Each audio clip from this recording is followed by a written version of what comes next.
ኤሎሄምም ብሎ ሲጀምር እግዚአብሔር ስሙን አስተዋውቆት ነው።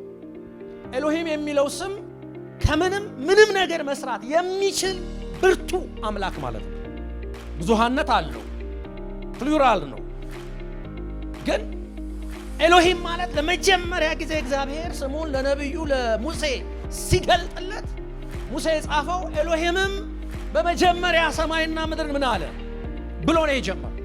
ስለዚህ ኤሎሄም ማለት ምንም በሌለበት ከምንም ነገር ያልነበረን ነገር ወደ መኖር ማምጣት የሚችል ብርቱ አምላክ ማለት ምንም በሌለበት የሚሰራ አምላክ ነው።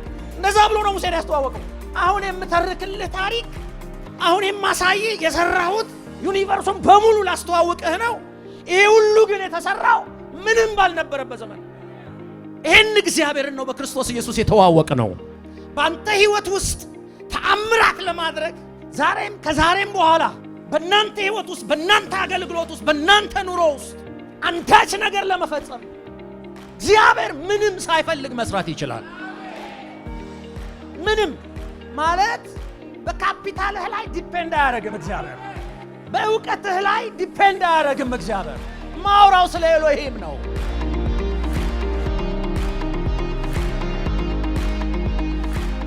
የጌታ ጸጋና ሰላም ይብዛላችሁ። እንግዲህ አይ ቲንክ ከ2 ዓመት በኋላ መሰለኝ ደግሜ ያየኋችሁ። ስላየኋችሁ ከእናንተ ጋር እግዚአብሔር እንዳመልክ የጌታን ጸጋ እንድካፈል እግዚአብሔር እድል ስለሰጠኝ እጅግ አድርጌ ጌታን አመሰግናለሁ። አፖስትል ጃፒ ቴንክ ዩ ይሄንን እድል ስለሰጠኝ። የእግዚአብሔርን ሕዝብ ለማገልገል በእግዚአብሔርና በእግዚአብሔር ሰዎች መታመን ትልቅ እድል ነው። ምክንያቱም የከበረ ሕዝብ ነው። ክብር ለጌታ ይሁን እና በጣም ነው የማመሰግነው። ራሴን እንደ ቤተሰብ ነው የምቆጥረው እና ደስ እያለኝ ነው ከእናንተ ጋር ዛሬም የጌታን ጸጋ መካፈለው። ዛሬ አንድ ሐሳብ ማንሳት እፈልጋለሁ። ማለት ሪማይንድ እንደማድረግ፣ እንደማሳሰብ፣ እንደማስታወስ ስለ እግዚአብሔር ስም በረከቶች እናነሳለን። አዲስ ኪዳን ላይ ነው የምጨርሰው፣ ግን የእግዚአብሔርን ስም በረከት ለማስታወስ ያክል እሱ ላይ እንነጋገራለን። መጽሐፍ ቅዱስ ዮሐንስ ወንጌል ምዕራፍ 14 የያዛችሁ ሰዎች ከዛ ወደ ኋላ መለሳለሁ። ቁጥር 13 ፍቃዳችሁ ቢሆን ተነስተን ለጌታ ቃል ክብር ካነበብን በኋላ ከቁጥር 9 ጀምሮ እናነበዋለን። ኢየሱስም እንዲህ አለው፣ አንተ ፊልጶስ ይህን ያህል ጊዜ ካንተ ጋር ስኖር አታውቀኝምን? እኔን ያየ አብን አይቷል። እንዴትስ አብን አሳየን ትላለህ? እኔ በአብ እንዳለው አብም በእኔ እንዳለ አታምንምን? የምነግራችሁ ቃል ከራሴ አይደለም፣ ነገር ግን ስራውን የሚሰራው በእኔ የሚኖረው አብ ነው። ደግሞአለሁ፣ የምነግራችሁ ቃል ከራሴ አይደለም፣ ኢየሱስ ነው የሚለው፣ ነገር ግን ስራውን የሚሰራው በእኔ የሚኖረው አብ ነው። እኔ በአብ እንዳለው አብም በእኔ እንዳለ ስነግራችሁ እመኑኝ። ሌላው ቢቀር ስለ ድንቅ ስራዎቹ እንኳን እመኑ። እውነት እላችኋለሁ በእኔ የሚያምን እኔ የማደርገውን ስራ ይሰራል። እንዲሁም እኔ ወደ አብ ስለሚሄድ ከነዚህም የሚበልጥ ያደርጋል። ደግሞአለሁ፣ እንዲያውም እኔ ወደ አብ ስለሚሄድ ከነዚህ የሚበልጥ ያደርጋል። አብ በወልድ እንዲከብር በስሜ የምትለምኑትን ሁሉ አደርጋለሁ። ደግሞአለሁ፣ ይሄንን አብ በወልድ እንዲከብር በስሜ የምትለምኑትን ሁሉ አደርገዋለሁ። ማንኛውም ነገር በስሜ ብትለምኑኝ እኔ አደርገዋለሁ። እንጸልያለን። ሃሌሉያ። አቤቱ አምላካችን አባታችን እግዚአብሔር ሆይ በጌታ በኢየሱስ ክርስቶስ ስም ስለዚህ ምሽት እናመሰግናለን። ጌታ እግዚአብሔር ሆይ ስለወደድከን በልጅህ በክርስቶስ ኢየሱስ ሞትና ትንሣኤ ደግሞ ዳግም ወልደህ ልጆች ስላደረግከን ጌታ እግዚአብሔር ሆይ እናመሰግናለን። አሁን በዚህ ምሽት በጌታ በኢየሱስ ክርስቶስ ስም ደግሞ እንድትባርከን፣ ከስምህ ታላቅነት ጋር እንድታገናኘን፣ በስምህ ውስጥ ካለው ባርኮት ጋር እንደገና እንድታገናኘን፣ ተአምራታዊ ቅባት በመካከላችን እንዲንቀሳቀስ እግዚአብሔር ሆይ በጌታ በኢየሱስ ክርስቶስ ስም ጸልያለሁ። ጌታ እግዚአብሔር ሆይ ካንተ ሁለንተና ከኔ ምንም በጌታ በኢየሱስ ክርስቶስ ስም ይገለጥ። እናመሰግንሃለን በጌታ በኢየሱስ ክርስቶስ ስም አሜን። ሁላችንም እንደምናስታውሰው በመጽሐፍ ቅዱስ ውስጥ እግዚአብሔር በልዩ ልዩ ስሞች ተገልጧል። ፕራይመሪ የሚባሉት ስሞቹ ኤሎሂም፣ ያህዌና አዶናይ ናቸው። በተለይ ኤሎሂምና ያህዌ እግዚአብሔር ራሱ ለነቢያቶቹ እግዚአብሔር አምላክ በተለይ ለሙሴ ራሱ ማንነቱን በስሙ ያስተዋወቀበት ስሙ ነው። ከነዚህ ስሞች ቀጥሎ ነው ሌሎቹ የምናውቃቸው ስለ እግዚአብሔር ታላቅነት፣ ኤልሻዳይነት፣ ሁሉን ቻይነት በቃ ልዩ ልዩ መገለጫዎቹን የምናገኘው ከነዚህ ስሞች በኋላ ነው። ስለዚህ ኤሎሂም የሚለው ጀሆቫ እንደምታውቁት ራሱን ችሎ የሚኖር ለመኖሩ ምንም ምክንያት የማይፈልግ ለሙሴ እንደነገረው ማን ላከኝ ልበል ሲለው ያለና የሚኖር ላከኝ ብለህ ንገራቸው፣ ያህዌ ላከኝ ብለህ ንገራቸው።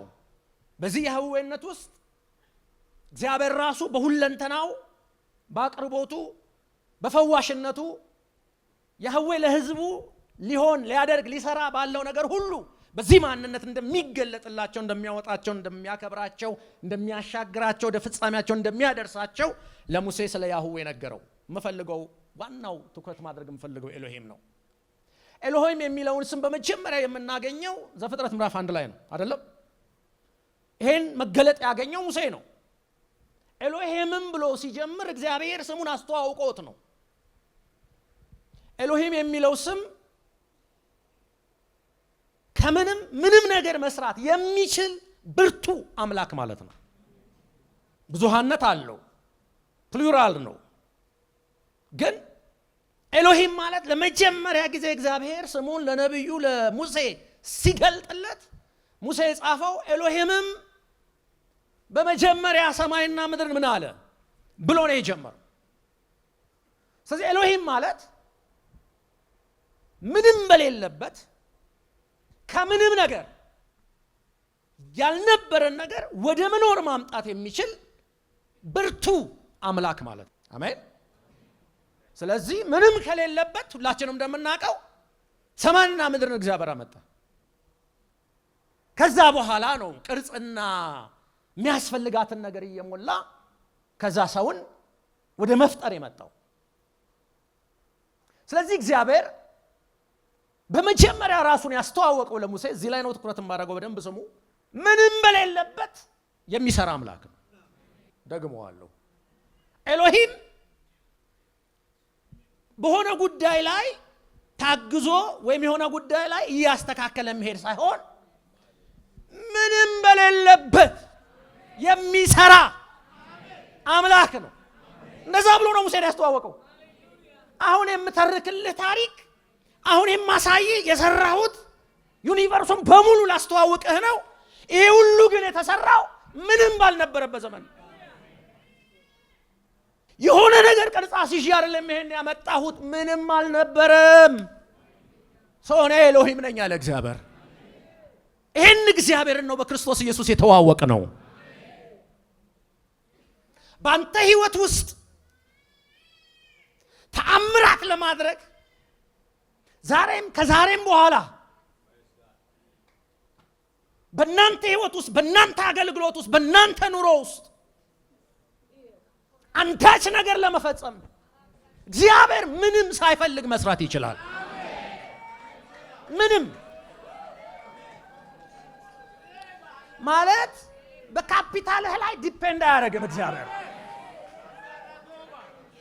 በእውቀትህ ላይ ዲፔንድ አያደርግም። እግዚአብሔር ማውራው ስለ ኤሎሂም ነው። አሁን አለን የምንለውን እኮ እኛም ከጊዜ በኋላ ነው ያገኘነው። የሰማችሁኝ ነው ወይ? ሳይንስ ያስፈልገናል፣ ሕክምና ያስፈልገናል። ግን ያለ ምንም ተአምር ማድረግ ይችላል እግዚአብሔር። ኤሎሂም ነው እሱ። ዛሬ እስቲና እጆቻችሁን አንሱና ኤሎሂም አምላኬ ነው እንላለን። ኤሎሂም አምላኬ ነው። ድገሙት። ኤሎሂም አምላኬ ነው። ኤሎሂም ማለት እየቆየን ስንመጣ አንዳንዴ ብዥ ስለሚልብን ግር ስለሚለን ሊያስታውሰን ነው። ዩኒቨርሱ ሁሉ ሳይኖር ነበርኩኝ ነው እኮ የሚለው እግዚአብሔር። ከዛ ዩኒቨርሱን ለማምጣት ደግሞ እንዴት አድርጌ ልስራ? ከዛ ላምጣ አላልኩም፣ ብርቱ ነኝ ብቻዬን። ከዛ የፈለኩ ቀን አመጣሁት። ለሙሴ እኮ ነው የሚነግረው፣ ይሄን ጻፍ ብሎ ያጽፈዋል። ከዛ ሙሴ ኤሎሄም በመጀመሪያ አለና ሰማይና ምድርን ሰራ አለ እግዚአብሔር። የእግዚአብሔር ስም ማንነቱን ነው የሚገልጠው፣ ከባህሪው ጋር ነው የሚያገናኘን። ለዚህ ነው እኔ ማለት ይሄ ነኝ ብሎ ለሙሴ ነገረው። ሌሎቹ በተደረገላቸው ነገር ላይ ሆነው ነው የሚናገሩት። ሲችል ሲያዩ የቻለ ሁሉን የሚችል ሚሳነው ነገር እንደሌለ ሲያውቁ ምን ተስኖት፣ ይሄ ግን ሲመጣ እኔ ኤሎሂም ነኝ። ይሄ ራሱን ያስተዋወቀበት ስም ነው። ካሞን ካሞን ካሞን ካሞን እኔ ኤሎሂም ነኝ ያለው። ስለዚህ ከኤሎሂም ጋር በደንብ መተዋወቅ ያስፈልጋል። በደንብ መቀራረብ ያስፈልጋል። ማለት ዘመን ያልለወጠው የማይለውጠው ነው። ዘመናት የማያስረጁት ነው። ይሄ ሁሉ ነገር ተፈራርቆ የማይደክም ነው። እንዲያውም ለደካማ ኃይልን ይሰጣል። እኔ ኤሎሂም ነኝ፣ ብርቱ ነኝ። እና አንድ ታሪክ ላንሳላችሁ። ኤሎሂም የገባው አንድ ሰው የምታውቁትን ታሪክ ነው ማነሳው። አንደኛ ሳሙኤል ምዕራፍ 17 ኤሎሂምን በደንብ የሚያውቅ አንድ ብላቴና አለ። እግዚአብሔር ድንቅና ተአምራትን በዚህ ምሽት ያደርጋል። ቀደም አፖስትልም ሲናገር ነበር። there is an anointing ቲክ የሆነ ቅባት። ታሪኩን መጀመሪያ ላስታውሳችሁ። የእስራኤል ሕዝብ በሳኦል መሪነት ፍልስጤምን ለመግጠም ተሰብስቧል። የእስራኤል ጦር በአንድ ሳይድ ነው፣ የፍልስጤም ጦር በአንድ ሳይድ ነው። ለእስራኤልም ሕዝብ በራሱ ምርጫ ሳኦል የሚባል ንጉስ ተሰጥቶታል። በማን ምርጫ? በራሱ ምርጫ። የእግዚአብሔር ፐርፌክት ዊል አልነበረም። ሳኦል ህዝቡን ይመራ የነበረው እግዚአብሔር ነው፣ ኤሎሂም ነው። ነብይ አምጥቶ በነብዩ በኩል ይመራው የነበረው እግዚአብሔር ነው። ከዛ አንድ ቀን ዞር ብለው ሲያዩ አካባቢያቸው ያሉ ህዝቦች የሚመሯቸው ርዝም ያሉ፣ ትከሻቸው ሰፋ ያሉ፣ ከፊት የሚወጡላቸው ያሏቸው ህዝቦች ናቸው። ልክ እንደዚህ አይነት መሪዎች ያስፈልጉናል አሉ። ሳሙኤል አዘነ። ምክንያቱም የእስራኤል ህዝብ መሪ እግዚአብሔር ነው የነበረው። ነብዩ ተወክሎ ነው እንጂ የሚመራው እግዚአብሔር ነው። እረኛው እግዚአብሔር ነው። በቃ አትዘና አለው። አንተን አይደለም የናቁት አለው። ማንን ነው? ምክንያቱም ሳሙኤል አልነበረም መሪው። በቃ ሾምላቸዋለሁ ብሎ አህያ ሲፈልግ የነበረ ሰው ጋር እግዚአብሔር ሄደና ይሄን ቅባልኝ አለ። ተቀብቶ መጣ። ትከሻው ሰፊ ነው፣ ረጅም ነው። አንድ ቀን ግን ከፍልስጤም ጋር ለመግጠም ሰፈርና ሰፈር ይዘው ባሉበት ጊዜ ከሱ ሳይዝ የሚበልጥ ሌላ ተገኘ። አየህ፣ እግዚአብሔር ብቻ ነው የማይበለጠው።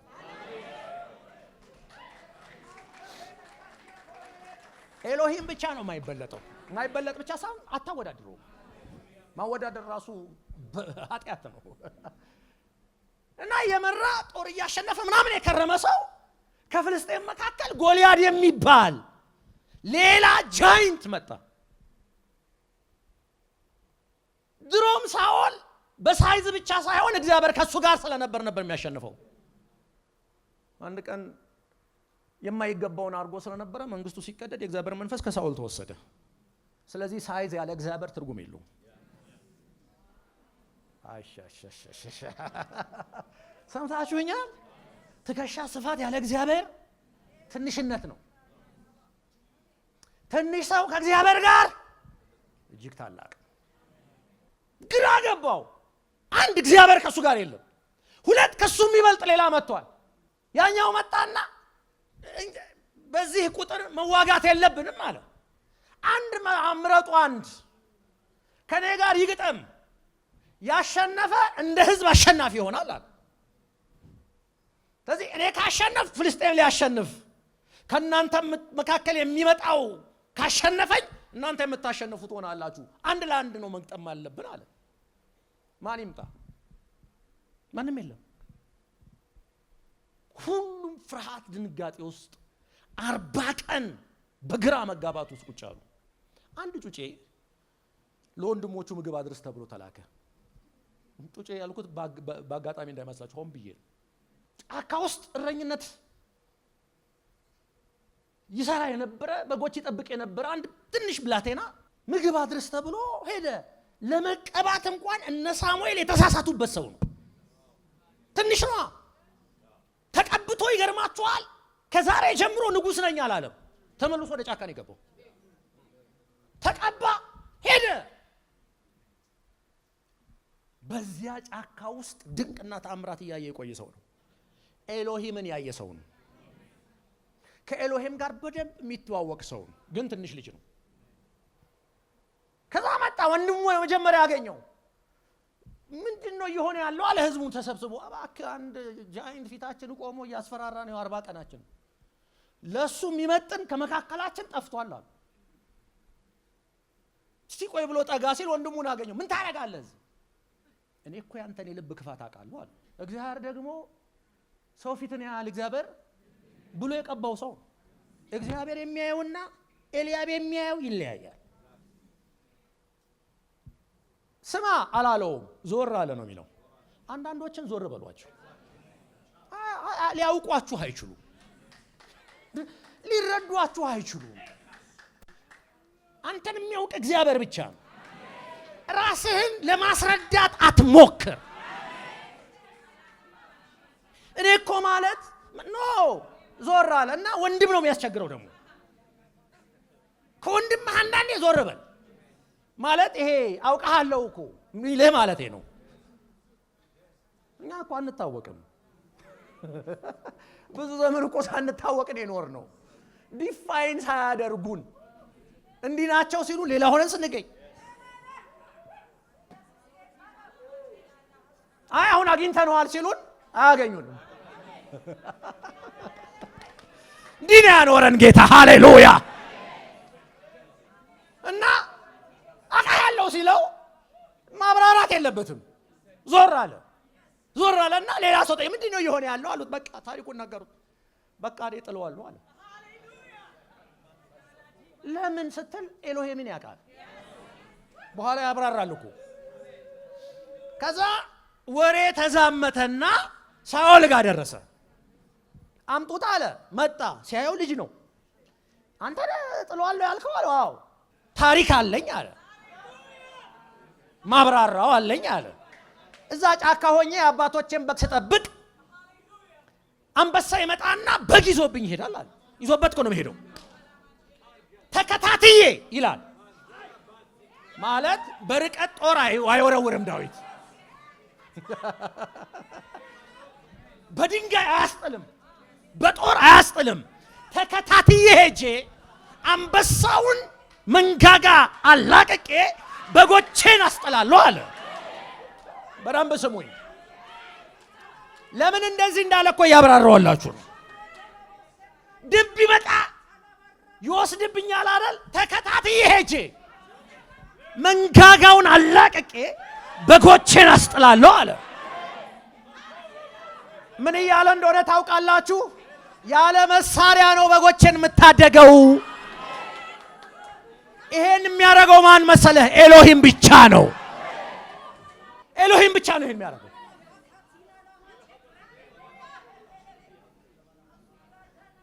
ስለዚህ ይህንን ያልተገረዘ ፍልስጤማዊ አለ አይደንቲቲ ነው ጉዳዩ። እኔ ጥለዋለሁ። በዚህ ሸለፈታም የማንም እስራኤላዊ ልብ እንዳይወድቃል። ጩጬው ነው ይሄን የሚለው። ጩጬ ነው፣ በሳይዝ ትንሽ ነው።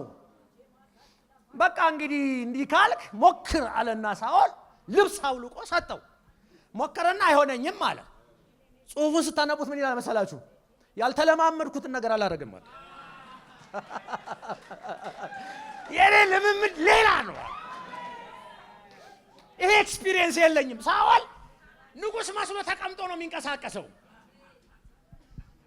የእስራኤል ሕዝብ መጨረሻ ላይ ዳዊትን ሲቀባው ምን እንዳለ ታውቃላችሁ? ሳኦል ራሱ ንጉሥ እያለ ሕዝቡን ታወጣና ታስገባ የነበርክ አንተ ነህ አሉት። ያልተለማመድኩትን አላደረግም፣ አወለቀው። ለሲምቦል ያክል ጠጠር ለቀመ። ሲምቦሊክ ነው። ጎልያድ በጠጠር የሚወድቅ አይደለም፣ አይወድቅም በጠጠር። ከዛ ዳዊት ተጠጋ፣ ጎልያድም ተጠጋ። አሁን እናነበዋለን። ታሪኩ ይሄ ነው። ቁጥር 41 ፍልስጤማዊውም ጋሻ ጃግሬውን እፊቱ በማስቀደም ብቻውን አይመጣም፣ ወደ ዳዊት እየቀረበ መጣ። እርሱም ዳዊትን ትኩር ብሎ ሲያየው ደምግባት ያለው መልከ መልካምና አንድ ፍሬ ልጅ ነበር። በቃ ልክ እንደኛ ነው። እኔ እኮ በጣም ሆን ብሎ አንዳንዴ እንደኛ አንድ ሰሙ ነው የሚመርጠው ጌታ።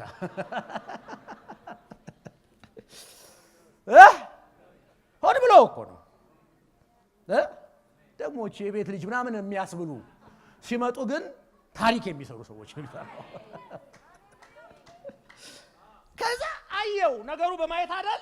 ሲያየው መልከ መልካም ነው፣ ደግሞ አንድ ፍሬ ልጅ ነው። ትንሽ ነው ማለት እኮ ነው። እየጠበቀ የነበረው አትሊስት ትንሽ የሚመጥነውን ሰው ነበር። ዳዊት ግን ጠጋለና እንዲህ ያየው ያለ ይመስለኛል። ያኛው ደግሞ እንዲህ ያየው አንድ ፍሬ ልጅ ነው። ቁጥር 42 እሱም ዳዊትን ትኩር ብሎ ሲያየው ደም ግባት ያለው መልከ መልካምና አንድ ፍሬ ልጅ ነበረ። ግን እግረ መንገዳችን አንድ ነገር ልንገራችሁ። ጠላት እናንተን ሲያይ የሚያስገርም ፌቨር ነው የሚያየው። ይሄ ኢትስ ፋክት። እኛ ነን ዝም ብለን እየተቀበልን እየየምንለው። እሱ እንዲስካን ሲያረጋችሁ አጠገባችሁ ያለውን ሰው ደም ግባት ያለህ በሉት ባካችሁ። ሞገስ ያለህ የእግዚአብሔር ክብር ያለብህ ሰው ነህ። It's not about size። ስለዚህ ይላል ናቀው። ምክንያቱም እሱ የሚያውቀው ሌላ ጃይን የሚዋጋ ምናምን ነው። የጦርነት የመሸነፍ አንዱ ጅማሬ ሚስ ካልኩሌሽን ነው። አልሰማችሁኝ? ለነገሩ ያለህን ግምት ካበላሸህ ትሸነፋለህ። ማን ነው? ጎልያድ ተሳሳተ። አያውቅም ማን እንደሆነ ዳዊት አየው። ደምግባት ያለው መልከ መልካም አንድ ፍሬ ልጅ ሲሆን ናቀው። ፍልስጤማዊውም ዳዊትን በትር ይዘህ የምትመጣብኝ እኔ ውሻ ነኝን አለው። ሳያውቀው ስለ ራሱ መናገር ጀመረ። በአማልክቱ ስም ረገመው። አሃ ለካ ጦርነቱ ፊዚካሊ ይገለጥ እንጂ ነገሩ መንፈሳዊ ዓለም ላይ ነው እየተከናወነ ያለው። ስለዚህ በጦር አልጀመረም። ጎልያድ አማልክቱን ጠራ። እርሱም እስቲ ወደ እኔ ና፣ ስጋህን ለሰማይ አሞሮችና ለምድር አራዊት እሰጣለሁ አለው። ዳዊትም ፍልስጤማዊውን እንዲህ አለው። ተራ ደረሰው። ዛሬ ቃላችን ይወጣል። ከተማው ላይ፣ አደባባዩ ላይ፣ ኑሯችን ላይ፣ ህይወታችን ላይ፣ አገልግሎታችን ላይ ዛሬ ድምጻችን ይሰማል። ለምን መሰለ? ተናግሮ ይጨርሳል። ወሬ ማብቂያ አለው። አትጨነቅ። በአፍ ይናገር፣ በሶሻል ሚዲያ ይናገር፣ ዋው ማብቂያ አለው። ማብቂያ አለው። ማቆሚያ አለው። ምናመልከው አምላክ እግዚአብሔር ከኛ ጋር አለ።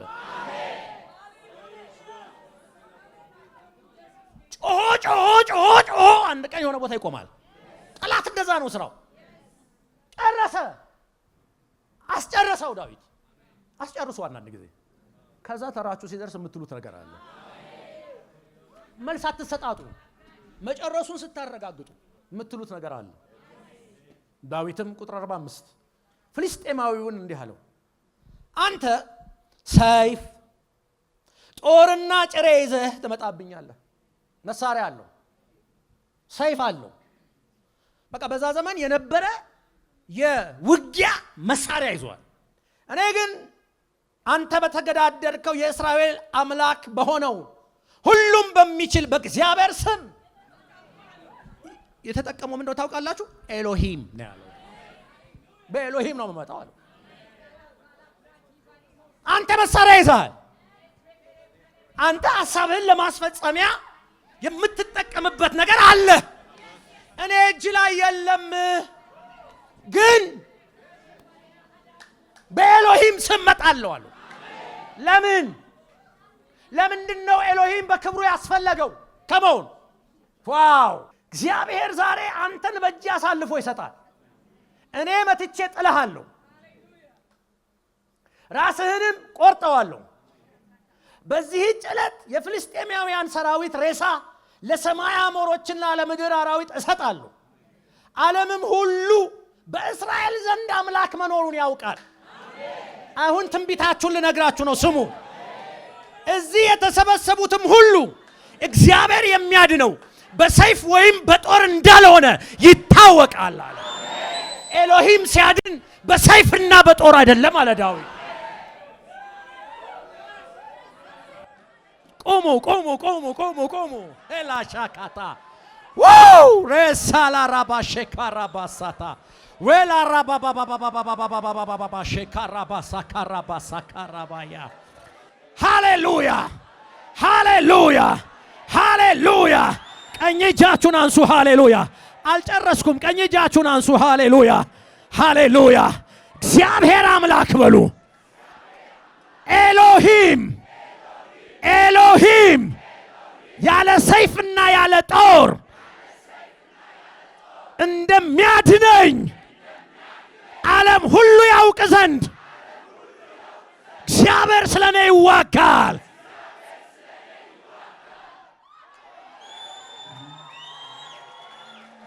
እንቀመጣለን። ይሄ የሚሆነው አለ ዳዊት፣ እኔ እዚህ ያለሁት አለ እግዚአብሔር ያለምንም እንደሚያሸንፍ እንዲታወቅ ነው። ጠጠር ያስኩት ትንሽ ሆኜ በአንተ ፊት የምናቅም መስል ሆኜ የቆምኩት ለምን እንደሆነ ታውቃለህ አለው። እግዚአብሔር ያለ ሰይፍና ያለ ጦር እንደሚያሸንፍ ዓለም ሁሉ እንዲያውቅ ነው። ኤሎሂም ያለ ምንም ነው የሚሰራው። ትንቢት ንገሩ አጠገብ ላለ ሰው ያለ ምንም ታሪክ ይቀየራል በለው። ያለ ምንም ጤና ይመለሳል። ያለ ምንም ስራ ይለወጣል። ያለ ምንም ትሻከራለ። ኤሎሂም ታላቅ አምላክ ነው። ኤሎሂም ከመው ይህን አምላክ ነው የምንከተለው። ይህን አምላክ ነው የምናመልከው። ኤሎሂም እኮ ነው አምላካችን የሆነው። I have no one ስትል ኤሎሂም አለ። ማንም የለኝም ኤሎሂም አለ። ጦር የለኝም ኤሎሂም አለ። ገንዘብ የለኝም ኤሎሂም አለ። ኤሎሂም አለ።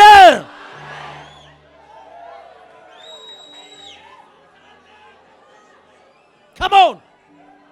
Woo! ስንት ዘመን ተሸክሞ ልመጣ። ሃሌሉያ። ኤሎሂም ያለምንም ይሰራል እግዚአብሔር። ያለምንም ይታደጋል እግዚአብሔር። ያለምንም ተአምራት ይሰራል እግዚአብሔር። ማለት ግራ ገብቷችሁ ላላችሁ ሰዎች በእግዚአብሔር ስም ነግራችኋለሁ፣ ያለምንም ተአምራት ይከናወንላችኋል። ኤሎሂም ይሄ ነው። መድኃኒት የለም ይሄ መጨረሻው ነው ሲባል ያለምንም የሚያድን ኤሎሂም ይመጣል። ትንቢት ነው እየተናገርኩ ያለሁት። ማለት አልቋል መጨረሻው ነው የተባለ ጉዳይ ላይ ጤንነት ላይ ያለምንም ይመጣል እርሱ። ካሞን ፕራሳራባሼ ካራባሳ ክብር በጌታ በኢየሱስም በመካከላችን ይለፍ። የኤሎሂም ክብር በጌታ በኢየሱስ ክርስቶስም ታላቅ ደመና በጌታ በኢየሱስ ክርስቶስም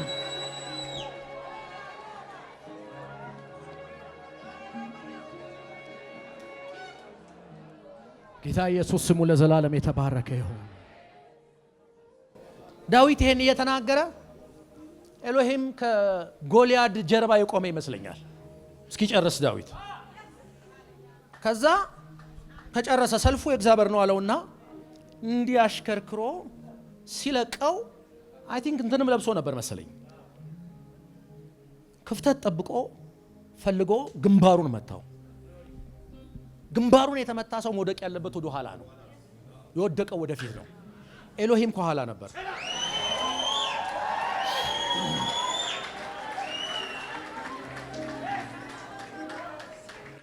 ዳዊት አይደለም የጣለው። የተፈለገውም ኤሎሂም ያለ ጦር ያለ ምን እንደሚጥል ለማሳየት ነው። ስለዚህ ጌታ ከኋላ መታው። ልጨርስ። ኤሎሂም ያህዌ አዶናይ ኤልሻዳይ እየተገረሙ በዘመናት መካከል በቀደመው ኪዳን ውስጥ በስራው እየተገለጠላቸው እየተደነቁ ተአምር እየተሰራላቸው የቀደመው ኪዳን አለቀና አዲስ ኪዳን መጣ። ከዛ እግዚአብሔር እነዚህን የተአምራት ስሞች በሙሉ ጠቅልሎ በጌታ በኢየሱስ ክርስቶስ ስም ውስጥ ከተተው እና እኛ ስለለመድን በጌታ በኢየሱስ ስም በጌታ ስንል እንዳይመስል በዚህ ስም ውስጥ ኤሎሂም አለ፣ በዚህ ስም ውስጥ ኤልሻዳይ አለ፣ በዚህ ስም ውስጥ አዶናይ አለ። በቃ በዚህ ስም ውስጥ ኤሎሂም አለ። በመረዳት እንድንናገረው ያስፈልጋል። ያለምንም ማዳን የሚችል ስም። ከዛ አዲስ ኪዳን ላይ ጌታ ኢየሱስ እንደዚህ አላቸው፣ ሊሄድ ነው አለ። እንዴት እንደሚሰራ ስሙ ላሳያችሁ። ሊሄድ ነው አለ። ሊሄድ ነው ወደ አባቴ። እስከ ዛሬ በስሜ ምንም አልጠየቃችሁም፣ አሁን መሄዴ ነው። ሲሄድ ግን አለ እኔ እስካሁን ሳደርግ የነበረውን ማድረግ ትቀጥላላችሁ አለ። እንዲያውም እኔ ካረኩትም የሚበልጥ ታረጋላችሁ አለ። የሚበልጥ ማለት ያው ብዙዎችን ወደ እግዚአብሔር መንግስት ማምጣት ነው። ሌላ ኢየሱስ ያልሰራው እኛ የምንሰራው ታምራት እዚህ ምድር ላይ የለም። ይሄ መታወቅ አለበት። አንዳንድ ሰው ከኢየሱስ ለመብለጥ ይጣጣራል። ኖ የመጨረሻው ሞት ነው። ሞት ከዛ ደግሞ 4 ቀን የቆየ አስነስቷል። ስለዚህ ከሱ የሚበልጥ ሌላ ነገር ማድረግ አትችልም። ግን እሱ 12 ቢበዛ 120 ሰው ብቻ ነው የነበረው። እነ ጴጥሮስ ግን ከሱ የሚበልጥ ያደረጉት 3000 ሲማርኩ ነው። ይሄ ነው የሚበልጠው ስራ፣ እንዳንሳሳት። ግን ምን አላቸው? እኔ የለሁም አሁን መሄዴ ነው አላቸው። እኔ የሰራሁትን የሚበልጥም ታደርጋላችሁ አላቸው። እስከ ዛሬ በስሜ ያልጠየቃችሁን ከዚህ በኋላ ግን በስሜ የምትጠይቁትን አብ ያደርግላችኋል። በስሜ ትጠይቃላችሁ እኔም አደርግላችኋለሁ። ዋስትና አለ። ግን ምን አይነት አቲቲዩድ ሊኖረን ይገባል? ምን አይነት ኮንሽስነስ ሊኖረን ይገባል? በዚህ ታላቅ ስም ለመጠቀም ስሙ በራሱ ኃይል ቢኖረውም ኮንሽስነስ ግን ይፈልጋል፣ መረዳት ይፈልጋል፣ እምነት ይፈልጋል። ስለለመድነው ዝም ብለን የምንጠራው ስም አይደለም። በጌታ በኢየሱስ ክርስቶስ ስም ጠይቀን መቀበል ማለት በደንብ ስሙን እየጠሩ መጠቀም ማለት ብቻ አይደለም።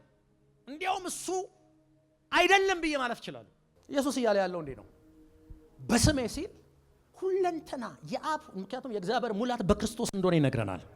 በስሜ ትጠይቃላችሁ ይሆናል ማለት እኔ እየሄድኩ ስለሆነ አሁን እናንተን ወክያችኋለሁ ማለት ነው። ዴሊጌትድ ናችሁ። ስለዚህ ማንንም ሰው የኢየሱስ ክርስቶስን ስም ሲጠራ አይሰራም። የተወከለ ነው የሚሰራለት። ዴሊጌሽን ነው።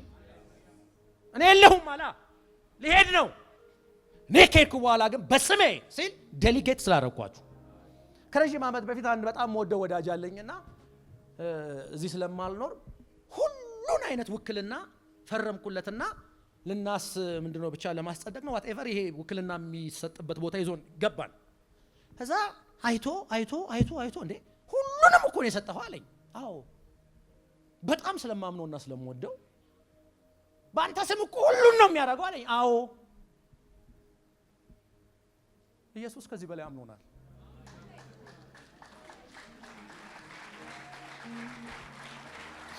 በሳይዝ አይደለም ስሙን ሰጥቶ ወክሎናል። we are delegated now። እኔ አሁን ረጅም ዘመን ስለሰማሁት አለን በጌታ በኢየሱስ ምናምን ምለው I am delegated። ምን ማለት መሰለ እሱ ቢኖር ሊያደርገው የሚገባው ነገር በስጋ አሁን የምናደርገው እኛ ነን። ቸርች ነች የምታደርገው፣ ፐርሰናሊ ደግሞ እኛ አማኞች ነን የምናደርገው። there is no one special ለእግዚአብሔር በክርስቶስ ኢየሱስ ሁላችንም አንድ ነን። ያልተወከሉ ሰዎች ታስታውሱ የለ እንደ ያስቀዋ ልጆች ዴሊጌትድ አይደሉ። ጳውሎስ በሚጠራው በኢየሱስ ክርስቶስ ስም ሲሉ ጳውሎስን አውቀዋለሁ የተወከለ ነው። ኢየሱስን አውቀዋለሁ እናንተ ማን ናችሁ? ኮንሽስነሳችን ልመና ውስጥ እንዳይገባ ብቻ ልመና ብቻ እንዳይሆን ቤጊንግ አይደለም። ያለ ጦር መሳሪያ ታሪክ የሚሰራ ስምና ውክልና ነው የተሰጠን። ምሳሌ ጨርሻለሁ። አንድ ጊዜ ጌታ ኢየሱስ 38 ዓመት ሙሉ ሽባ የነበረው ሰው ጋራ ወክ ያደረገ ሄደ። አጠገቡ ቆመና ልትፈወስ ትፈልጋለህ አለው። ሰው የለኝም፣ ረዳት የለኝም። መልአክ መጥቶ ወንዙን ውሃውን ባናወጠ ጊዜ ልገባ አልችልም፣ የሚያስገባኝ አጋዥ የለኝም።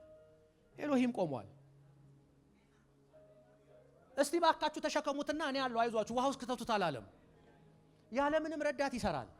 ተነስና አልጋን ተሸክመ ሄዳለሁ። ሲምፕል። ያለ ምንም ነው የሚሰራው። ያለ ሰው፣ ያለ ገንዘብ፣ ያለ ጦር መሳሪያ፣ ያለ ሰይፍ ነው የሚሰራው ኤሎሂም።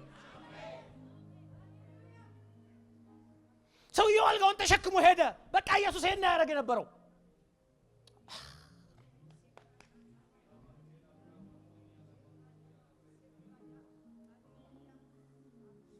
ሌላ ጊዜ ኢየሱስ ሄደና የተወከሉት ሰዎች በ9 ሰዓት እንደልማዳቸው ወደ ቤተ መቅደስ ሲገቡ 40 ዓመት ሙሉ ሽባ የነበረ ሰው ቁጭ ብሏል። ያቁታል 40 ዓመቱ ስለሆነ ለ40 ዓመታት የነበረ ሰው ስለሆነ እነዚህ ሰዎች ለዓመታት ቤተ መቅደስ እንደልማዳቸው ሲገቡ ያቁታል። ቢያንስ ትላንት አይተውታል። ምክንያቱም ሁሌ ነው የሚቀመጠው ሰውየው። ዛሬ ያገኙት የሆነ ነገር ሊቀበል ሲለምናቸው ጴጥሮስ ተወክሏል። እኔ በሄድኩ ጊዜ እኔ ማረገው እንድታደርግ ወክይሃለሁ አለ ብሎታል። ከዛ ያንን ሰው እንደዚህ ያለው በጌታ በኢየሱስ ክርስቶስ ስም እግዚአብሔር አባቱ ይሄንን ሰው እንድትፈውሰው ከ40 ዓመት ችግር እንድታወጣው ለምሮ አልጸለየም። በናዝሬቱ ጌታ በኢየሱስ ክርስቶስ ስም ተነስና ተመላለስ አለው። ለምን? ኤሎሂም ነው የሚገለጠው በዚህ ስም ውስጥ። ኢየሱስ ቢኖር ይሄንን ነው የሚያደርገው። የተወከለ ሰው ይሄንን ነው የሚያደርገው። ወደ ሌላ ከፍታ እንወጣለን። I am delegated now። ቀኝ እጆቻችሁን አንሱ። ኢየሱስ ክርስቶስ ወክሎኛል በሉ። በየከተማው ያለ አጋንንት ላስወጣ፣ የታመሙትን ልፈውስ፣ ታላላቅ ተአምራቶች ላደርግ በጌታ በኢየሱስ ክርስቶስ ስም በህይወቴ ላይ ለውጥ ላመጣ፣ ቤተሰቤ ውስጥ ለውጥ ላመጣ በጌታ በኢየሱስ ተወክያለሁ። በጌታ በኢየሱስ ስም ስናገር ኤሎሂም ኤሎሂም ኤሎሂም ያለምንም ነገር ተአምራት ይሰራል። የሚያምን ሰው ተነስቶ ለጌታ ክብር ይሰጣል። ሃሌሉያ።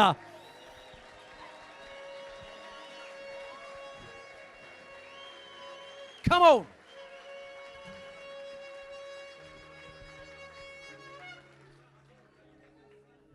ጆቻችሁን አንሱና ኤሎሂምን አመስግኑት። ስለ ክብርህ አመሰግንሃለሁ በሉት። ሃሌሉያ። ስለ ታላቅነትህ አመሰግንሃለሁ። ስለ ገናናነትህ አመሰግንሃለሁ።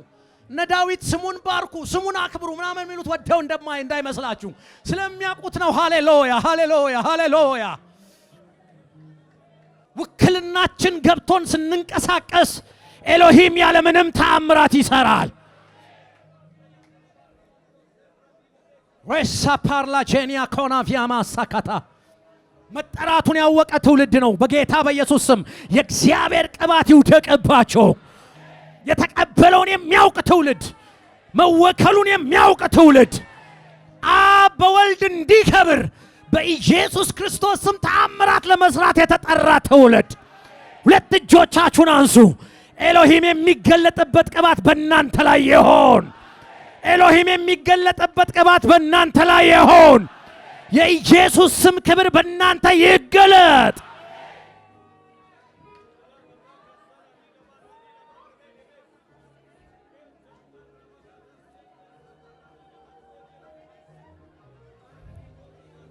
እንደ አማኝ ተወክለናል፣ እንደ አገልጋዮች ደግሞ ተወክለናል። አፖስትል እዚህ ቆሞ ሲናገር ዴሊጌትድ ስለሆነ ነው። ስለዚህ ተአምር ይሆናል፣ ድንቅ ይሆናል። እናንተ ቤታችሁ ውስጥ ተወክላችኋል። ተሰማራችሁበት ስፍራ ዴሊጌትድ ናችሁ። በዚህ እምነት የጌታን የኢየሱስ ክርስቶስን ስም ስትጠሩ ኤሎሂም ያለምንምና ያለማንም ተአምራት ያደርጋል።